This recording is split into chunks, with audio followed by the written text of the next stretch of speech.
Selamat sore teman-teman semua, kembali bergabung dalam diskusi remaja. Kita hari ini akan membahas satu tema, yaitu tentang video games. Kita pasti semuanya pernah bersinggungan ya dengan tema ini tentang video games, dan saya percaya ini satu hal yang akan bisa memberikan insight bagi kita semua. Khususnya hari ini kita kedatangan satu pembicara tamu, Pendeta Jethro. Ya, tapi di sini berhubung buat remaja, kita panggilnya Kak Jethro, bukan Pendeta Jethro. Nah, seperti biasa kita akan mulai dulu dengan segala macam pertanyaan dan juga komentar-komentar yang diberikan oleh teman-teman di remaja tentang apa sih pandangan mereka, pergumulan mereka, pengalaman mereka tentang video games. Ya, video games apa aja nih yang dimainin? Atau jangan-jangan remaja Gary nggak main games? Nggak tahu juga ya. Nah, mungkin Kak William boleh membuka diskusi kita hari ini dengan memberikan introduction itu nanti. Tapi sebelum itu saya mengajak kita bersatu di dalam doa dulu ya. Mari kita berdoa. Bapa di dalam surga, kami bersyukur untuk diskusi yang sudah Tuhan izinkan diadakan hari ini. Kiranya Tuhan yang boleh pimpin diskusi ini dari awal hingga akhir, sehingga kami boleh mendapatkan insight-insight tentang satu bagian dalam kehidupan kami, dan bagaimana kami boleh melihatnya dari sudut pandang kebenaran firman Tuhan. Biarlah Tuhan yang pimpin setiap dari kami yang mendiskusikannya, dan Tuhan sendiri yang boleh memberkati setiap orang yang mendengarkan diskusi ini. Terima kasih Tuhan, di dalam nama Tuhan kami Yesus Kristus kami berdoa. Amin. Amin. Oke, mungkin Kak William boleh kasih introduction dulu. Oke, iya. Jadi kita kemarin sempat tanya dulu ya, mungkin pertanyaan paling simpel, games apa yang dimainin oleh teman-teman remaja sekalian. Dan ternyata gamers itu bukan cuma cowok ya, ternyata cewek-cewek itu juga main. Yang ditanya pun mereka juga jawab, game apa yang mereka mainin sih? Katanya ada yang bilang Genshin Impact ya, namanya ya, Genshin Impact itu semacam game open world, atau game-game seperti Minecraft ya, Minecraft untuk yang para cowok juga suka main, atau Mobile Legend yang sifatnya ya satu kali main selesai gitu. Ini tipikal games yang dimainin oleh banyak di zaman sekarang. Lalu pertanyaannya apa sih? Ya mungkin pertanyaannya boleh nggak sih main games? Jadi main games itu baik atau buruk ya? Atau sebenarnya games itu untuk apa gitu?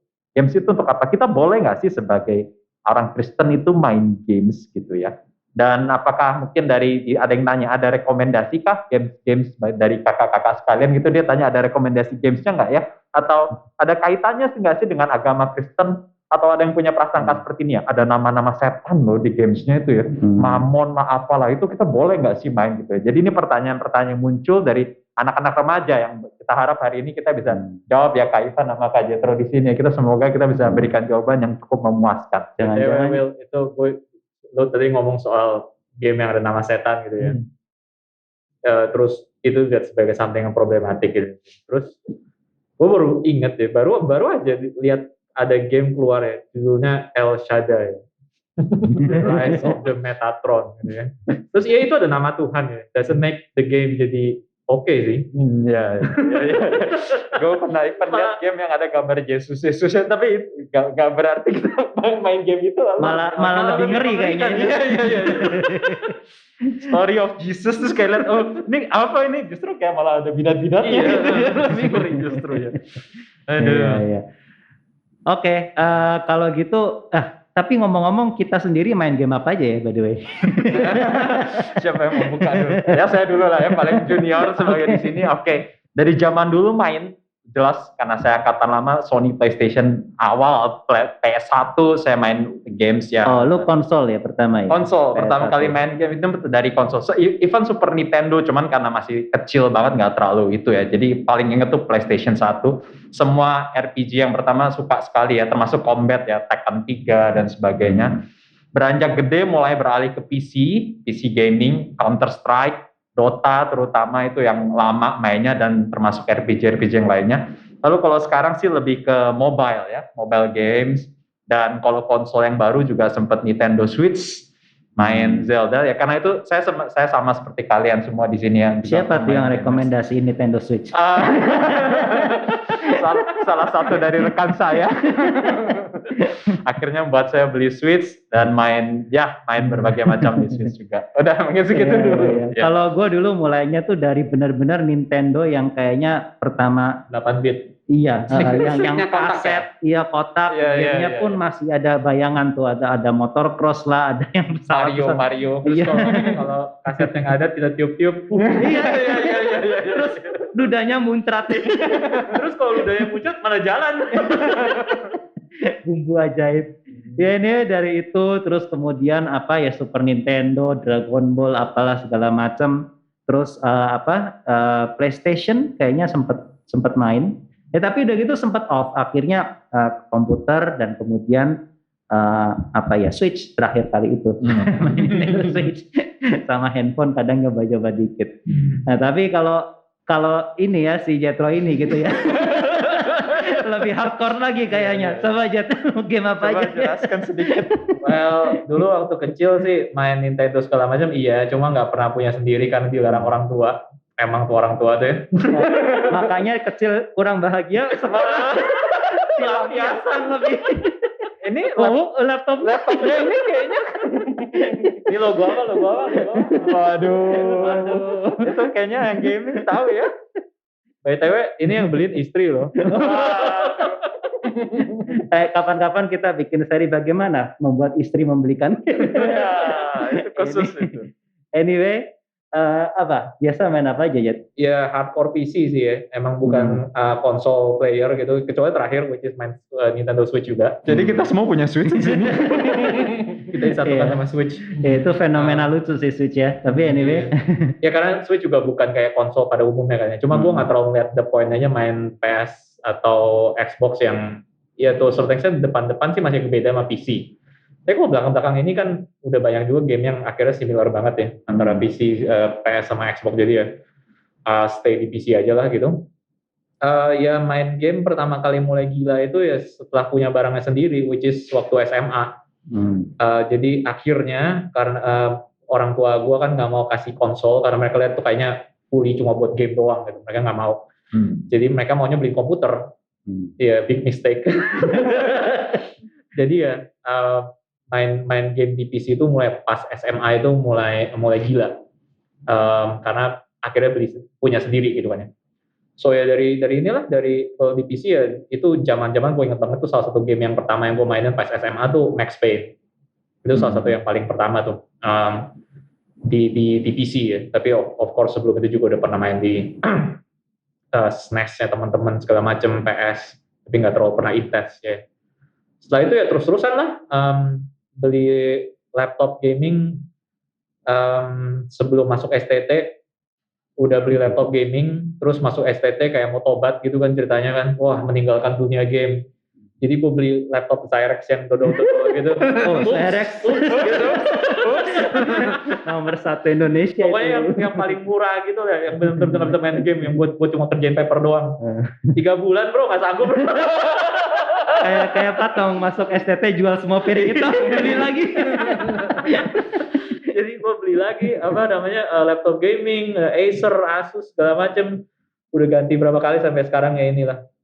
So ya terus-terusan sih basically hampir semua game gue coba, cuma memang ada genre-genre yang gue nggak terlalu suka, nggak terlalu bisa nikmatin gitu, kayak misalnya genre combat itu pasti emang nggak terlalu cocok di PC karena kita main pakai keyboard kan ya. Terus kayak misalnya pasti di PC juga lebih ke arah strategi, itu juga kayaknya lebih cocok di PC kan ya. Terus juga kayak first person itu kan juga itu certain lebih enak di PC juga karena pakai mouse gitu. Jadi ada gravitation ke arah sana. Tapi again seperti yang gue bilang juga belakang-belakangan ini ya game udah pada multi platform anyway. Jadi ya more or less ya semua yang ini dicobalah yang reviewnya bagus-bagus ya. Jadi I think it's safe to say bahwa before we are ordained minister, we are gamer first. Secara kronologi maksudnya ya, bukan secara prioritas. Dan mungkin after kita retire dari ordained minister, we are still gamers. Jangan-jangan kita bisa katakan kita gamers by blood. Iya, tapi menarik tuh gamers by blood gitu ya. Kayaknya sebelum mungkin kita ngomong luas dulu kali ya, games itu sendiri apa sih dan perannya apa di dalam kehidupan manusia gitu kali ya. Eh, Well, kalau lu ngomong kayak gitu itu interesting karena kita nggak boleh sempitin yang namanya games dalam video games ya. ya. Itu bahaya gitu. Maksudnya kalau kita sempatin dalam game itu kan sebenarnya bermain ya, play ya. Mungkin kategori yang lebih general tuh play, dan play itu tuh udah ada sejak dulu banget gitu maksudnya. Sejak sejak ya ada manusia, ada yang namanya play gitu maksudnya. In fact kalau mau dibilang lebih jujur, lu play sebelum lu learn kan ya. Maksudnya anak kecil tuh play dulu gitu. Kita mungkin experience kita yang lebih awal dalam kehidupan tuh actually adalah play dan bukan learn. Kita malah belajar something dari play. Yeah, exactly. Jadi Jordan Peterson, seorang psikologis yang lumayan terkenal, ya kita of course nggak bisa ambil semua pemikirannya dia ya, tapi dia banyak insightful di dalam banyak hal. Dia actually kasih lihat satu contoh ya, bahwa bukan cuma kita belajar dari play, tapi actually bahkan kapasitas kita untuk belajar itu datang lewat play. Jadi bukan cuma lu itu dapat sesuatu waktu lu play, tapi kemampuan manusia, kapasitas manusia untuk mendapatkan sesuatu, untuk belajar, untuk berkembang, itu datangnya dari play juga. Dia kasih contoh kayak gini. Jadi misalnya ya, kalau kita hari ini tanya lu ya, apa itu motherhood, Pan? Lu jawab apa? Motherhood. Iya. Apa itu motherhood? Jadi seorang ibu ya. Ya, the whole package ya. Jadi seorang ibu ya. Tapi biasanya kan kalau kita ditanya kayak gitu ya, kita akan jawabnya misalnya kayak oke, motherhood itu adalah saya gitu kan ya. Terus satu, motherhood itu ya itu pasti merawat biologically melahirkan anak misalnya gitu kan ya. Terus dua, merawat anak tersebut atau apa. Kita terbiasa hari ini dengan menjawab learning kayak begini tuh kayak gitu. Jadi kalau di kuliah, di sekolah ya kita juga belajar kayak gini kan ya. Kita belajarnya itu dapat data, kalimat-kalimat, learning kayak gitu. Kita dapat informasi, data, whatever gitu kan ya. Lalu belakangan setelah kita udah dapat datanya, teorinya, baru kita praktek.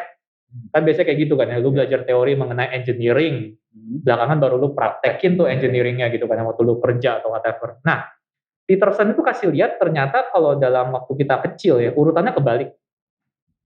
Urutannya itu lu praktika dulu, dan lewat situ lo belajar. Baru tahu apa konsepnya. Iya. Dan praktikanya itu dilakukan lewat play. Misalnya kayak gini, contoh yang paling gampang ya, dia kasih contoh kayak gini. Anak kecil perempuan. Kalau lu tanya dia apa itu motherhood, dia nggak bakal jawab kayak kita kan ya. Dia nggak bakal lisin tuh A, B, C, D, E, nggak mungkin gitu. Tapi dia punya a sense of apa itu motherhood. Dari mana? Dari dia itu main boneka. Jadi misalnya seorang anak perempuan main boneka, lalu dia mulai memperlakukan boneka itu seperti mamanya memperlakukan dia. Nah, inilah yang belakangan menimbulkan dalam dirinya satu konsep mengenai apa itu motherhood. Tapi kita bisa lihat kan, kembali kan, konsepnya itu datang justru lewat praktika. Dia melakukan itu, dia nurturing bonekanya seperti mamanya nurturing dia gitu. Terus itulah yang later buat dia itu menghasilkan, oh itu namanya motherhood. Dan praktikanya itu datangnya lewat playing. Makanya lo waktu kecil kan lu playingnya itu kan seringkali role play kan ya. Lu jadi apa, lu jadi dokter, lu jadi apa. Karena kita itu waktu kecil ya, kita mengerti sesuatu itu bukan lewat cara proposisional, data, informasi kayak gitu kan ya. Lu mengerti sesuatu lewat lu melakukan, mengulang, mengimitasi maksudnya. Dan actually ya, play itu ada arah sananya. So, play itu sesuatu yang very very mendasar ya dalam hidup manusia. Ini bukan sesuatu yang kayak again orang seringkali lihatnya play itu hari ini kan itu kan cuma main, itu cuma sampingan gitu. Itu boleh ada boleh enggak. Gue agak kurang setuju ya.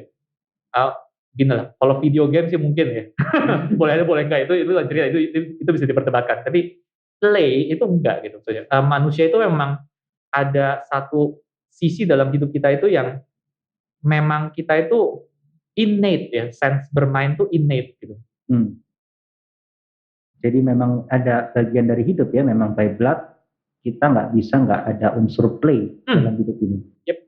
Oke. Nah sekarang kalau kita bahas khusus secara video games gitu ya, kira-kira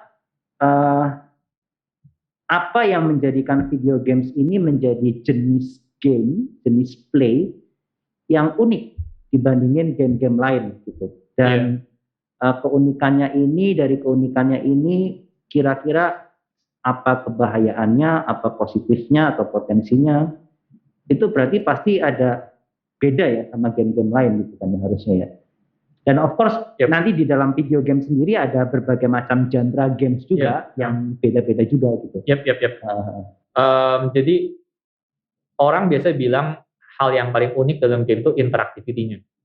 Kita berinteraksi dengan game itu. Iya, jadi waktu kalau lu bandingin antara film, antara media yang lain, buku segala macam, of course ada level interaksi tertentu ya, yang unik, yang masing-masing itu ada ininya. Tapi game itu orang bilang itu level interaksinya itu paling tinggi ya, paling level itu lain. Karena kalau lu nonton film atau lu baca buku gitu, to certain extent kita sih bisa masuk ke dalam ceritanya. Jadi dalam satu film atau dalam satu cerita atau dalam satu buku, biasanya itu selalu ada tokoh yang namanya tuh audience surrogate ya. Audience surrogate. Jadi itu tokoh yang daripadanya itu kita itu penonton atau pembaca itu tuh bisa masuk, bisa mengidentifikasi diri kita tuh di situ. Jadi misalnya contoh yang paling gampang itu kalau dalam film Harry Potter, kita tuh paling nggak di buku pertama ya, kita tuh Harry Potternya. Harry Potter tuh audience surrogate. Kenapa? Karena lu bayangin deh, Harry Potter pertama ya, itu lu nggak langsung masuk ke dunianya Hogwarts. Lu baca mengenai Harry Potter yang hidup di dunia seperti kita, dunia nyata ya. Iya kan ya. Lalu tiba-tiba dia menemukan bahwa ternyata ada satu dunia tersembunyi yang namanya Hogwarts. Dan waktu dia masuk ke dunia Hogwarts, dia mempelajari semua itu. Dia baru pertama kali lihat. Dia belum tahu tuh mengenai magic, aturan-aturannya, jenis-jenisnya segala macam, dan itu semua dijelaskan kan ke dia kan di buku yang pertama. Nah, sebenarnya J.K. Rowling, penulisnya, itu bukan sedang menjelaskan itu cuma ke Harry Potter. Dia sedang pakai Harry Potter untuk menjelaskan semua itu kepada kita, pembacanya. Nah, itu namanya audience surrogate. So, lu tetap, waktu lu baca buku, waktu lu nonton film, ada certain interactivity waktu lu masuk ke dalam mereka. Tapi, bagaimanapun juga, pilihannya Harry Potter itu bukan pilihannya lu. Kita ngikut aja gitu. Kita ngikut aja. Waktu lu nonton film gitu ya, lu mungkin mengidentifikasi diri lu dengan, I don't know, Spider-Man, Thor, Captain America. Tapi apa yang mereka lakukan tuh bukan apa yang lu lakukan. Ada jarak antara mereka dengan kita gitu kan. Nah, dalam game jarak ini makin dikurangin kan, makin di-blurrin gitu. Karena lu benar-benar ada di dalam gamenya, dan tetap sih game itu ada batasannya. Nggak ada game yang benar-benar terbuka banget tuh, nggak ada gitu ya. Tapi dalam game itu bagaimanapun juga lu ada berpartisipasi dalam pilihan-pilihan yang bisa mempengaruhi hasil daripada game tersebut. Nah, itu yang membuat kita dalam game itu punya keunikan interactivity yang lain, yang levelnya itu nggak pernah kita dapatkan dalam media-media yang lain. Dan ini menyebabkan waktu kita main game itu juga ada jadinya hasilnya adalah identifikasinya itu kenceng banget. Makanya kan ya kalau main game, lu orang pasti ngerasain ini, dan yang penonton anak-anak remaja juga pasti ngerasain ya. Kalau lu main game, penting banget tuh yang namanya avatar kan, player character yang itu unik, penting banget gitu ya, namanya nama kita bikin sendiri. Iya, apalagi kalau bisa di customize ya, keren-keren, rambutnya bisa gimana segala macem gitu sebenarnya. Itu kita seneng banget kayak gitu. Ada orang bikin karakter customizer di game itu ya, itu bisa sampai kita tuh maininnya tuh bisa sampai berjam-jam gitu. Gue inget banget dulu gue main Skyrim ya, Elder Scrolls, itu baru di karakter customization belum masuk ke game gue udah kayak 3 jam habis gitu. Gila itu. Just exploring the different ways to bisa customize your character, dan itu kayak penting gitu. Kenapa itu penting? Karena kita mengidentifikasi diri kita itu lebih dalam, jauh lebih dalam satu game. So itu salah satu mungkin keunikan ya dalam game ya, yang nggak dimiliki oleh media lain, yaitu interactivity-nya gitu. Ada identifikasi atau interactivity itu ya. Interactivity yang menghasilkan identifikasi yang benar-benar kenceng tadi itu gitu kan ya. Itu pertama keunikan itu yang pertama. Terus misalnya yang kedua itu juga game itu ada unsur uncertainty-nya. Uncertainty. Nah, ini lucu nih unsur uncertainty ini.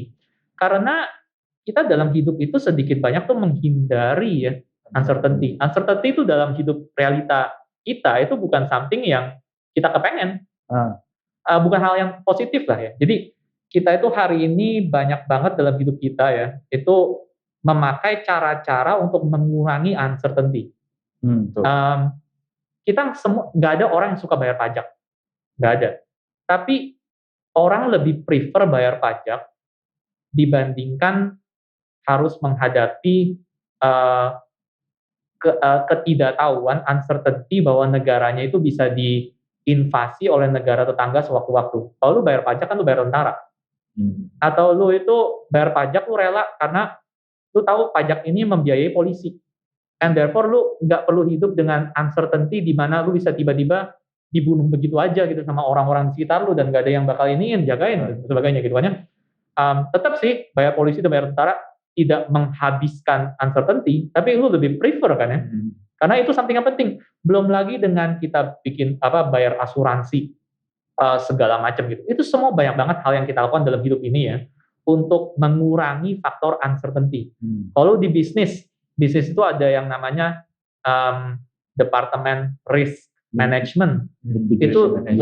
Itu simply satu departemen khusus yang tugasnya itu adalah untuk cari-cari cara untuk minimalisasi resiko-resiko yang akan dihadapi oleh bisnis tersebut. Jadi uncertainty itu sesuatu yang kita hindarin banget di dalam hidup kita. Karena uncertainty itu equals to risk, resiko. Ya, benar. Nah, dan yang lucunya, udah langsung nebak kan ya, dalam game itu harus malah ada uncertainty. Di dalam game lu justru nyari uncertainty. Kalau lu dalam game segalanya certain, outcome-nya certain, semuanya certain, lu nggak bakal main tuh game. Bosen. Yeah. Dan ini bukan cuma video game ya, ini termasuk play secara besar. Misalnya, gue main ini meja pingpong kan ya, gue main pingpong sama lu Will, 12 kali gue main pingpong sama lu, gue kalah terus, gue nggak bakal mau main lagi.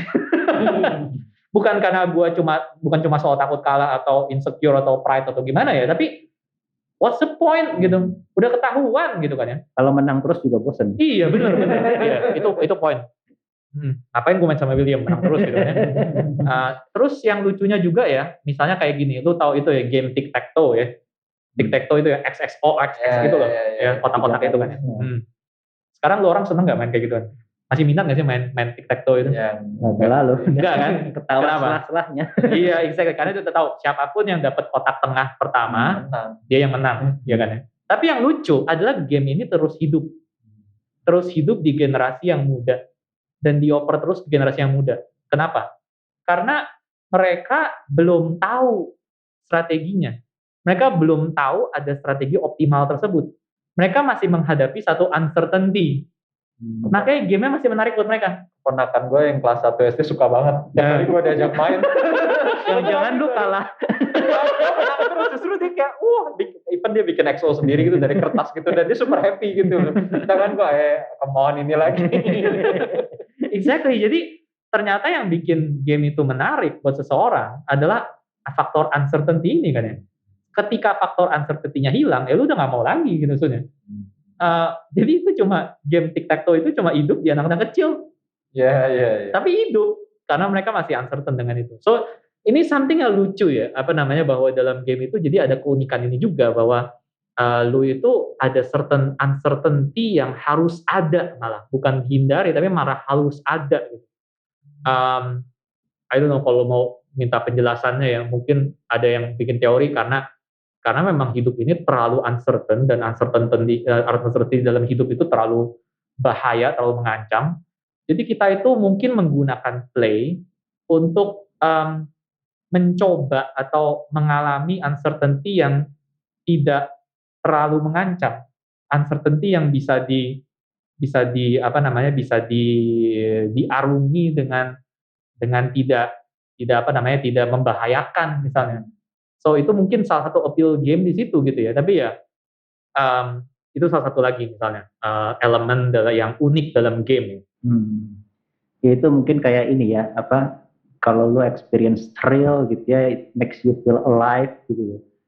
Dan kalau orang yang udah lama hidup kayaknya terlalu stabil, kayaknya mereka malah kehilangan purpose of life gitu mungkin ya. I see. Jadi, so maksud lu adalah bahwa even sebenarnya di dalam real life pun kita sebenarnya to a certain extent perlu uncertainty ya. Kayak itu ilustrasi yang salmon, kalau dibawa pakai truk mati terus dikasih kepiting atau apa biar tetap hidup gitu mungkin.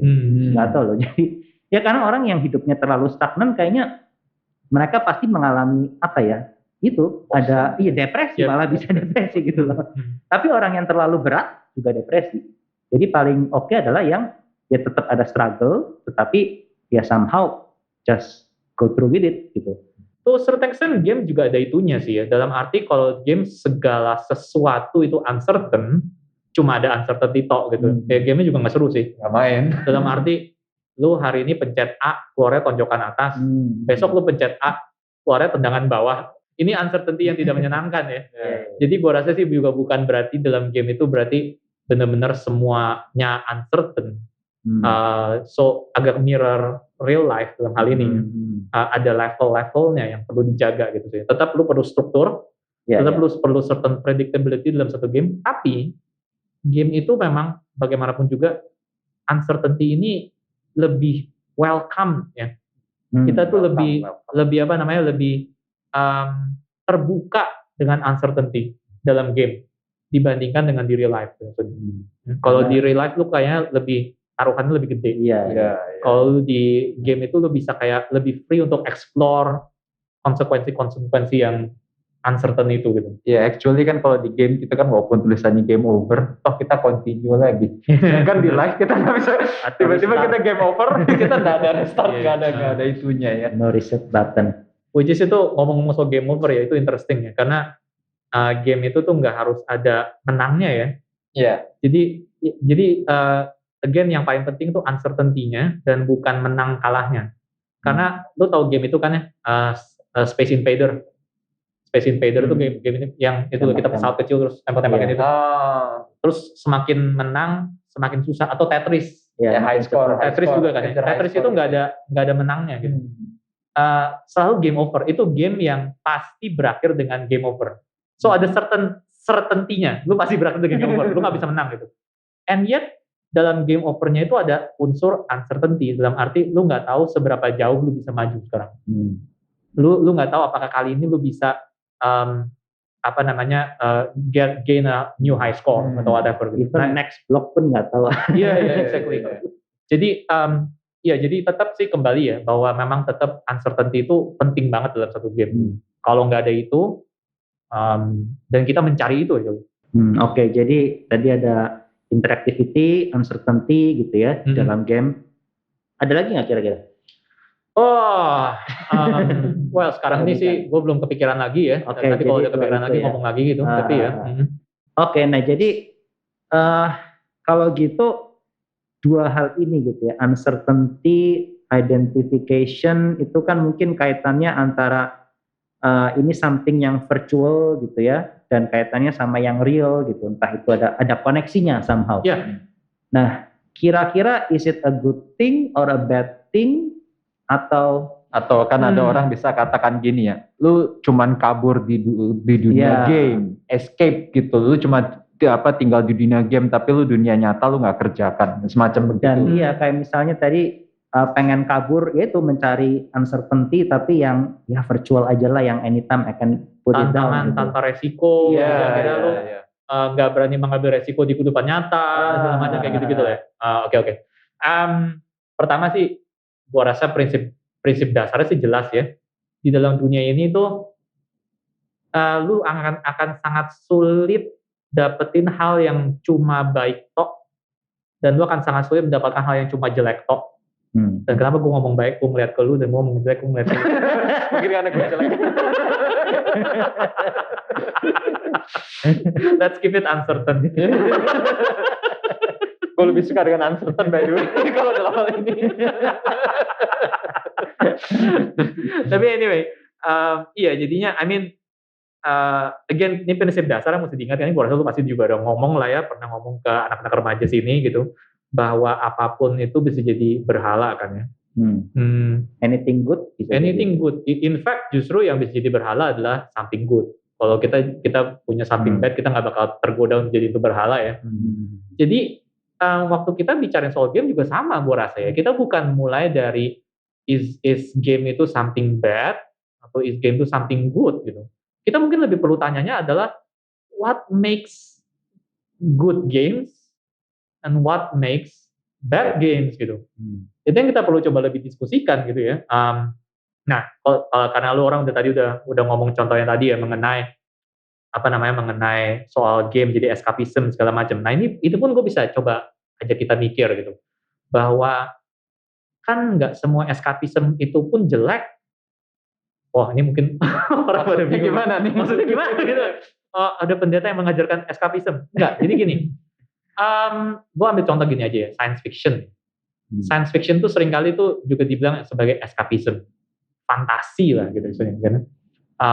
Buat apa sih lu baca-bacain fantasi atau nonton film fantasi gitu sih? Cuma melarikan diri dari dunia. Tapi nggak juga, nggak selalu. Memang sih benar ya, gue akui ya ada certain games, film, fantasi, cerita, whatever yang memang mengajak lu cuma untuk berfantasi tok. Mengajak lu untuk keluar dari dunia ini, untuk pindah ke dunia lain dan menetap di sana. Terus akhirnya lu nggak balik lagi gitu. Tapi actually kalau kita baca-baca ya science fiction yang bagus ya, yang bertahan melalui ujian waktu dan sebagainya, kayak cerita-ceritanya Isaac Asimov misalnya ya, itu selalu sebenarnya kita lihat ya, ceritanya dia itu mengajak kita pergi ke dunia yang lain, supaya kita bisa melihat dengan lebih jelas dunia kita hari ini. Kadang-kadang itu kita perlu kayak begitu. Jadi, contoh paling gampangnya ya, paling gampang kenapa ini kayak begitu ya, itu paling gampang tuh jadi bahasa. Metafor misalnya. Kita tuh kalau ngomong tuh pakai metafor kan ya. Misalnya gue ngomong, Will, lu kayak Iron Man deh gitu ya. Misalnya gue mau ngomong lu keren gitu ya. Nah, kenapa gue mesti ngomong lu kayak Iron Man? Kenapa gue nggak ngomong aja? Kenapa gue stay di lu aja? Jadi misalnya, Will, lu tuh ini ya, wah pipi lu tuh luar biasa, mulus atau karena gue tadi lu bilang jelek, jadi gue angkat sekarang. Tadi ngomong Iron Man, gue kepikirannya narsis sih. Oke, itu interesting. Gue kepikirnya ya otot gue kayak besi, padahal ini udah mau rapuh semua.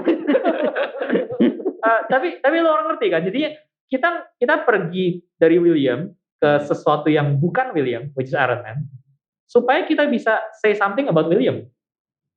Dan iya, lebih ngena gitu ya. Iya, dan lebih ngena gitu.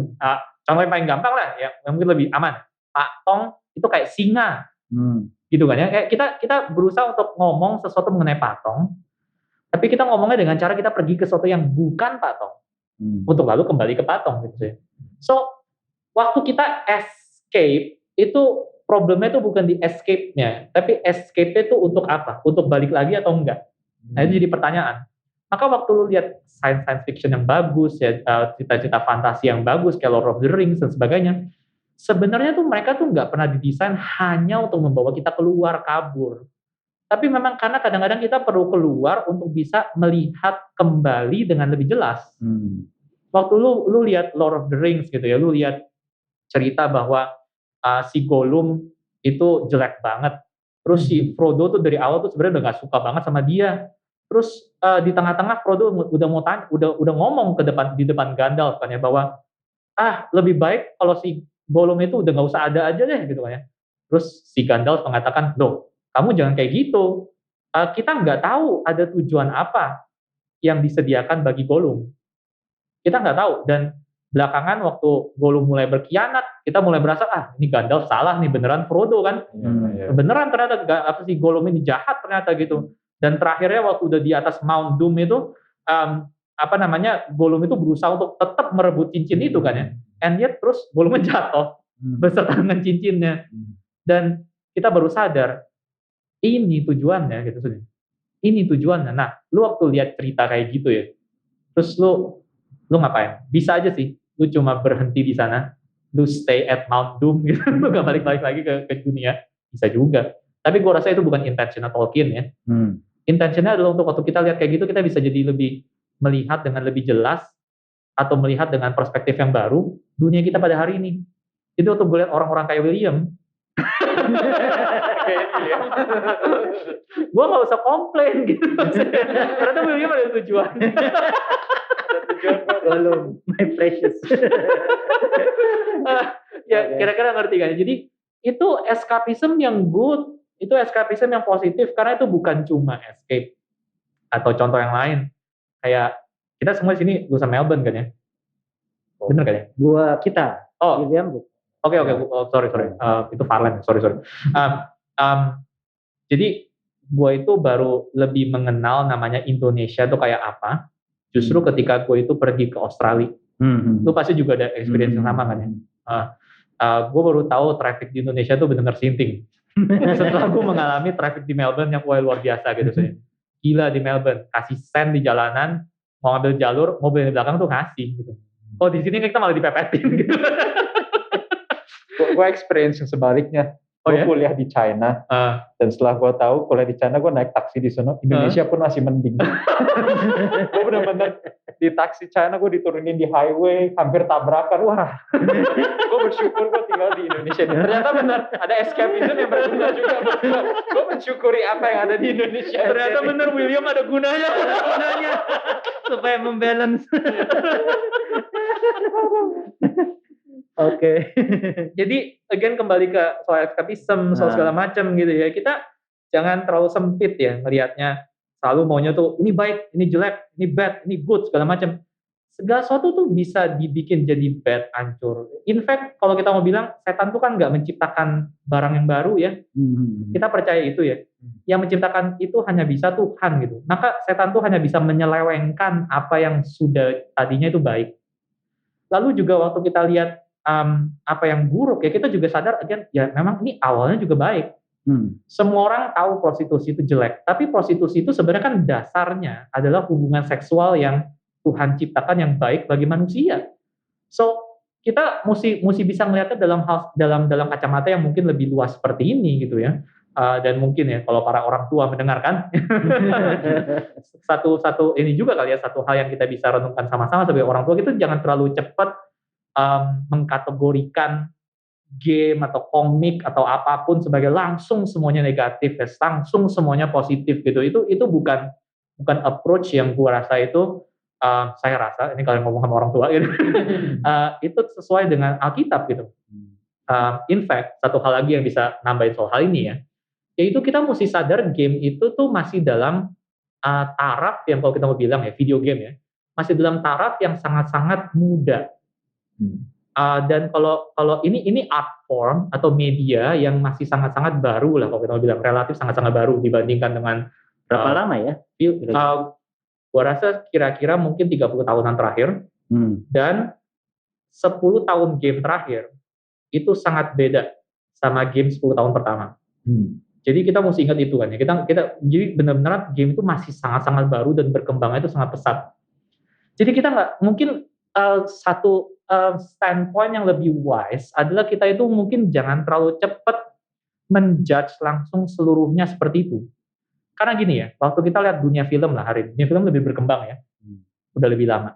Hari ini tuh kita tahu langsung bahwa waktu kita mau mengevaluasi yang namanya film, kita nggak bisa taruh film-film Hollywood yang cuma buat bikin profit gitu, sama film-film Sundance Festival dalam satu tempat yang sama, nggak bisa kan ya. Lu juga nggak bisa taruh film-film art house dengan film-film Bollywood dalam satu tempat yang sama. Lu nggak bisa nilai itu bareng-barengan. Lu akan membedakan langsung antara beberapa kategori. Tapi hari ini lihat deh, kalau kita ngomongin game, lain kan ya. Kita ngomongin game tuh, ya pokoknya game itu cuma game gitu sih. Jadi kalau kita ngomong game jelek, ya kayak semua game tuh jelek.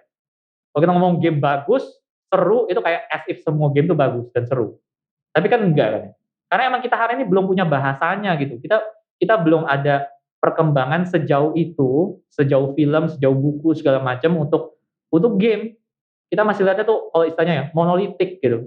Masih tetap cuma game toh. Nah, berarti kedepannya ya yang gue rasa lebih berbuah ya, approach yang lebih berbuah untuk kita itu lakukan sebagai orang Kristen, itu adalah kita itu mungkin nggak usah terlalu fokus ke dalam soal penghakiman dulu kali ya. Tapi kita lebih fokus meneliti mengenai gamenya sendiri. Game tuh kayak apa sih? Ada berapa jenis game? Ada kualitas-kualitas dalam game yang beda kayak apa? Apa yang membuat game itu jadi game? Apa yang membuat game itu tick? Ya? Kenapa kita itu terpengaruh oleh game dan sebagainya? Itu yang mungkin lebih perlu kita bicarakan dulu saat ini, sebelum nanti ya suatu saat kita mulai bisa pelan-pelan membangun semacam kayak attitude kita terhadap game atau stance kita terhadap game. saya mungkin terlalu early ya sebenarnya, masih agak terlalu early gitu untuk kita tuh langsung ngomong, oh game itu jelek, game itu bagus dan sebagainya, mungkin terlalu early. Tapi jadi memang kalau dari pengalaman lu sendiri gitu ya, gue curious gitu. Tadi kan kita lihat ada beberapa kata kunci kayak identifikasi, juga escapism gitu ya. Mungkin ini kan terkait gitu ya. Bagaimana kita menempatkan diri kita di dalam game untuk escape reality, atau sebaliknya malah apa yang ada di game kita bawa ke reality gitu. Misalnya kayak game GTA gitulah ya. Jadi katanya mendorong anak untuk bisa shoot teman-temannya di sekolah gitu atau gimana gitu. Zaman dulu Smackdown. Jadi Smackdown ya kan ada gamenya juga kan. Iya gitu. Dan itu gue pengen tahu aja sih gitu. Jadi tapi kan lu jadi bisa bikin ini buat reflect gitu ya, reflect something yang sebetulnya ya nggak necessarily jelek gitu. Atau gini, ya lu bisa kasih contoh gitu, misalnya pengalaman lu sendiri main game apa, lalu gimana sih lu interaksi sama game itu dan seterusnya. Oke. Ya pengalaman tuh oke sih, bisa ya beberapa ya. Cuma sebelum kesana gue mungkin mau komentar bagian depan dulu ya soal game-game GTA yang katanya itu lalu membuat orang-orang membunuh segala macam dan sebagainya gitu ya.